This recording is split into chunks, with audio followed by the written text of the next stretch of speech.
홈팀 리버풀 포메이션은 4-2-3-1이며 에키티케는 제공권과 포스트 플레이를 통해 전방에서 볼을 지켜내고 이선의 침투를 살리는 역할을 한다. 모하메드 살라는 최근 절정의 골 감각을 과시하며 하프 스페이스를 날카롭게 파고들어 결정적인 찬스를 만들어낸다. 비르치는 중앙에서 전환 속도를 끌어올리고 창의적인 패스로 전방 압박을 뚫어내는 핵심 역할을 맡는다. 리버풀은 양쪽 풀백이 과감히 오버래핑하며 상대 박스 근처까지 올라가고 윙포워드와 함께 측면 중앙을 동시에 공략한다. 특히 박스 근처에서 세밀한 패턴 플레이를 통해 순간적으로 슈팅 기회를 창출하는 능력이 뛰어나다. 원정팀 아스날 포메이션은 4-3-3이며 요케레시는 제공권과 피지컬을 활용해 전방에서 버티며 기회를 만든다. 마두에케는 빠른 돌파와 드리블로 측면에서 위협을 가하지만 수비 가담이 부족해 뒷공간을 자주 열어준다. 웨데고르는 중원에서 탈압박과 전개를 담당하지만 강한 압박을 받을 경우 전방 연결이 끊기며 공격이 단조로워진다. 아스날은 점유율을 유지하며 빌드업을 시도하나 강한 압박과 빠른 전환에 노출될 경우 수비 라인의 간격이 흔들리는 약점이 있다. 특히 원정에서는 수비 전환 속도가 느려 상대의 빠른 침투와 연계 플레이에 허용하는 장면이 잦다. 리버풀은 살라의 골 감각과 비르츠의 전개, 풀백의 공격 가담이 유기적으로 맞물려 아스날 수비를 흔들 수 있다. 아스날은 점유율로 경기를 풀겠지만 압박 강도와 전환 속도에서 열세를 드러낼 가능성이 크다. 결국 안필드에서 리버풀이 압박과 에너지 레벨을 바탕으로 승리를 가져갈 시나리오다. 홈팀 도르트문트 포메이션은 3-4-1-2로 두 줄 공격 라인을 활용하며 전방 압박을 적극적으로 시도한다. 기라시는 피지컬을 바탕으로 전방에서 버티면서 제공권과 마무리에서 확실한 힘을 보여준다. 아데예미는 폭발적인 스프린트와 측면 돌파로 수비 간격을 흔들며 빠른 전환 공격을 이끈다. 조브 벨링엄은 박스 투박스 움직임으로 중원에서 공격과 수비를 동시에 책임지고 전진 패스와 세컨드볼 장악에서 중심을 잡는다. 특히 3명이 유기적으로 움직이는 전방 패턴은 수비 라인의 뒷공간을 끝까지 압박하는 무기가 된다. 원정팀 우니온 베를린 포메이션은 5-3-2로 수비 라인을 두텁게 세워 안정적인 수비를 최우선으로 둔다. 일리치는 세컨드 스트라이커로서 순간적인 공간 침투와 연계의 플레이에서 강점을 드러낸다. 안사는 빠른 발을 활용해 뒷공간을 노리며 전환 속도를 끌어올려 역습의 무게를 담당한다. 캐디라는 중원에서 강한 압박과 수비 가담으로 안정감을 주지만 과부하가 걸리면 전진 속도를 따라가기 힘들다. 수비 블록은 단단하지만 경기 후반으로 갈수록 라인 간격 유지에서 흔들림이 발생하는 단점이 있다. 도르트문트는 기라시와 아데예미의 공격 패턴 그리고 조브 벨링엄의 중원 장악력으로 경기 전체를 주도할 수 있다. 우니온 베를린은 두터운 수비 라인에도 불구하고 속도전에 흔들릴 수밖에 없다. 결국 이 매치업은 도르트문트가 후반까지 압도하며 확실한 승리를 만들어낼 가능성이 높다. 홈팀 제노아 포메이션은 4-2-3-1이며 최전방 로렌초 콜롬보는 제공권과 포스트 플레이에 강점을 지닌 공격수다.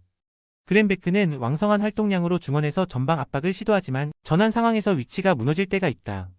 스탄치우는 킥력이 뛰어나 세트피스에서 위협적이나 오픈 플레이에서 영향력이 제한적이다. 제노아는 홈에서 수비적으로 라인을 내리고 역습을 노리지만 측면 수비의 커버 범위가 좁아 속도전에서 쉽게 흔들린다. 원정팀 유벤투스 포메이션은 3-4-3이며 데이비드는 폭발적인 돌파와 빠른 슈팅 전환으로 박스 안에서 위협을 만든다. 일티즈는 공격 전개 과정에서 탈압박과 드리블로 변화를 주며 순간적인 움직임으로 수비 간격을 무너뜨린다. 로카텔리는 후방에서 빌드업과 전환의 핵심 축으로 압박을 풀어내는 패스와 중거리 슈팅 능력을 갖춘다. 캄비아소가 퇴장 징계로 결장하지만 윙백 자원들의 유기적인 교체와 압박 강도로 공백을 최소화할 수 있다. 특히 원정에서도 중원 압박과 전환 속도에서 우위를 보이며 제노아의 수비 블록을 흔들 준비가 되어 있다. 제노아는 홈에서 밀집 수비와 세트피스로 버티겠지만 전환 속도와 압박 저항에서 한계를 드러낼 수 있다. 반면 유벤투스는 로카텔리를 중심으로 탈압박과 전개 속도에서 우위를 보이며 공격 효율을 높일 수 있다. 결국 원정에서도 유벤투스가 안정적인 경기 운영을 바탕으로 승리를 가져갈 그림이다. 영상이 이해가 안 되시거나 이외의 다른 경기 분석 및 조합이 궁금하신 분들은 아래 고정 댓글로 편하게 말 걸어주세요. 스포츠 베팅 정말 어렵습니다. 혼자서 하기 쉽지 않아요. 서로서로 좋은 건 공유하며 다같이 재밌고 건강하게 스포츠 베팅합시다. 홈팀 토리노 포메이션은 4-3-3이며 지오반니 시메오네는 문전에서 제공권과 연계 플레이를 통해 득점을 노린다. 블라시치는 왕성한 활동량과 드리블로 중원과 전방을 이어주며 압박 저항 상황에서 돌파를 시도한다. 카사데이는 이선에서 전진 성향이 뚜렷하고 순간적으로 박스로 침투해 세컨드볼 득점 루트를 만든다. 하지만 토리노는 전개 속도가 느릴 때 공격 루트가 단순해지고 중원의 압박 저항력이 떨어지면 전방 지원이 원활하지 않다. 수비는 제공권 싸움은 강하지만 측면 전환 대응에서 종종 간격이 벌어지는 문제가 반복된다. 원정팀 피오렌티나 포메이션은 3-4-3이며 무이스키는 순간 폭발력을 앞세운 침투와 결정력으로 상대 수비 라인을 흔드는 핵심 자원이다. 구드문드손은 측면에서 스피드와 드리블 돌파를 통해 공간을 창출하며 컷백과 크로스로 기회를 만든다. 파지올리는 중원에서 패싱 템포를 조율하며 압박을 탈출하는 전개 능력으로 공격 밸런스를 유지한다. 피오렌티나는 특히 전환 속도가 빠르고 측면에서 좁혀 들어가는 하프스페이스 활용 능력이 뛰어나다. 세트피스 상황에서도 킹과 중원의 후방 침투 자원을 활용해 위협적인 루트를 만들어낸다. 피오렌티나는 킹과 구드문드손, 파지올리를 중심으로 전술적 밸런스를 유지하며 공격 루트를 다양하게 가져간다. 토리노는 제공권과 전방 압박으로 맞서겠지만 전환 속도에서 밀리며 뒷공간을 내줄 수 있다. 특히 측면 수비가 하프스페이스를 제대로 통제하지 못한다면 실점은 시간 문제다.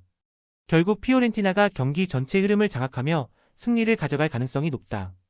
홈팀 쾰른 포메이션은 3-4-3이며 빌턴은 측면 돌파와 직선적인 스피드를 통해 상대 수비를 흔드는 자원이다. 카민스키는 전방에서 연계와 마무리를 동시에 가져가며 박스 안 움직임으로 꾸준히 위협을 만든다. 마르텔은 중원에서 활동량이 넓고 강한 압박으로 상대 빌드업을 끊어내는 역할을 한다. 켈르는 하프라인 근처부터 적극적인 전방 압박을 가하며 상대를 수세로 몰아넣는다. 특히 홈에서는 라인을 높게 유지하며 세컨드볼 장악에서 우위를 가져가는 힘이 강하다.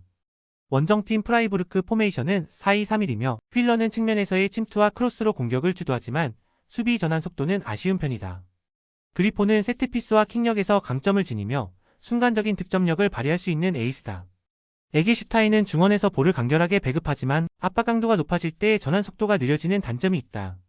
프라이부르크는 원정에서 수비 라인이 흔들리며 전환 속도가 늦어지면 곧바로 위협적인 찬스를 허용하는 경향이 있다. 켈르는 홈에서 강한 압박과 중원 활동량으로 경기를 주도할 수 있다. 프라이부르크는 세트피스에서만 반격을 노릴 수 있지만 빌드업 자체가 무너질 경우 전개가 끊길 수 있다. 결국 켈른이 주도권을 쥐고 압박과 에너지 레벨을 바탕으로 승리를 가져갈 시나리오다. 홈팀 아스톤빌라 포메이션은 4-2-3-1이며 와킨스는 폭발적인 침투와 마무리 능력으로 상대 수비 뒷공간을 노리는 핵심 자원이다. 맥기는 왕성한 활동량과 공간 침투 능력을 갖추고 있어 세컨드볼을 지배하며 득점 기회를 창출할 수 있다. 틸레만스는 중원에서 앵커맨 역할을 수행하며 좌우로 스윙 패스를 뿌려 상대 수비 조직을 흔드는 데 집중한다. 틸레만스의 패싱 작업으로 발생되는 포켓 공간은 곧바로 와킨스와 맥긴의 침투 루트와 연결되어 결정적인 득점 찬스로 이어질 수 있다. 결국 빌라는 전술적 디테일과 포켓 공간 활용 능력을 무기로 홈에서 경기를 주도할 수 있다.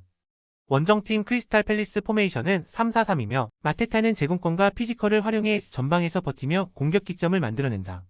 사르는 빠른 돌파와 1대1 돌파 능력을 통해 측면 공간에서 위협을 가할 수 있다. 휴즈는 중원에서 안정적인 패싱과 볼 간수로 균형을 맞추지만 압박 강도가 높아질 경우 전진 패스가 차단되는 단점이 있다. 팰리스는 수비 블록을 두텁게 유지해 역습 기회를 노리지만 하프스페이스 침투에 대한 대응이 불안하다. 결국 수비 간격이 벌어지는 순간 빌라의 빠른 포켓 침투를 막아내기 어려운 구조를 안고 있다. 아스톤 빌라는 틸레만스의 패싱과 스윙 작업을 중심으로 포켓 공간을 창출하며 공격의 흐름을 이어간다. 와킨스와 맥긴의 침투는 결정적인 마무리로 직결될 수 있고 홈의 에너지도 경기 분위기를 이끌 것이다. 팰리스는 수비 블록을 유지하려 하지만 하프스페이스 약점이 반복적으로 노출될 수 있다. 결국 아스톤 빌라가 전술적 디테일과 침투 효율성을 무기로 승리를 완성할 가능성이 높다. 홈팀 인터밀란 포메이션은 3-5-2이며 라우타로 마르티네즈는 문전에서 타이밍을 앞서는 움직임과 결정력으로 상대 수비를 흔드는 핵심이다. 티랑은 넓은 활동 반경과 스피드를 활용해 측면과 중앙을 넘나들며 공간을 파괴한다. 바렐라는 왕성한 활동량과 패스 전개 능력으로 중원에서 압박과 템포 조율을 동시에 책임진다. 특히 인터밀란은 3-5-2 구조 속에서 윙백들의 오버래핑이 강력해 상대가 수비적으로 내려앉을 경우 박스 근처에서 세밀한 전개로 균열을 만들어낸다. 홈에서의 압박 강도와 전환 속도는 리그 최상위 수준으로 경기 흐름을 주도하는 힘이 분명하다. 원정팀 우디네스의 포메이션은 3-5-2로 이게르 브라보는 제공권과 위치 선정에서 장점을 보이며 공격의 기점을 만든다. 데이비스는 중원에서 피지컬과 활동량을 앞세워 수비 커버와 전진 패스를 겸하지만 순간적인 압박에서 볼 간수 능력이 흔들린다. 칼스트렘은 측면에서 스피드를 활용해 역습의 활로를 노리지만 상대 수비 라인을 흔들 정도의 결정적인 임팩트는 부족하다. 팀 전체는 강팀을 상대할 때 라인을 내리고 수비 블록을 두텁게 형성하지만 전환 속도가 느려 반격의 날카로움이 반감된다. 특히 중원 압박 강도가 낮아 상대 빌드업을 차단하지 못하는 경우가 잦다. 인터밀란은 라우타로와 티랑의 전방 압박, 바렐라의 중원 장악을 앞세워 홈에서 확실히 주도권을 쥔다. 우디네세는 밀집 수비로 버티려 하지만 전환 속도와 압박 저항력 부족으로 공격 전개가 막힐 수 있다.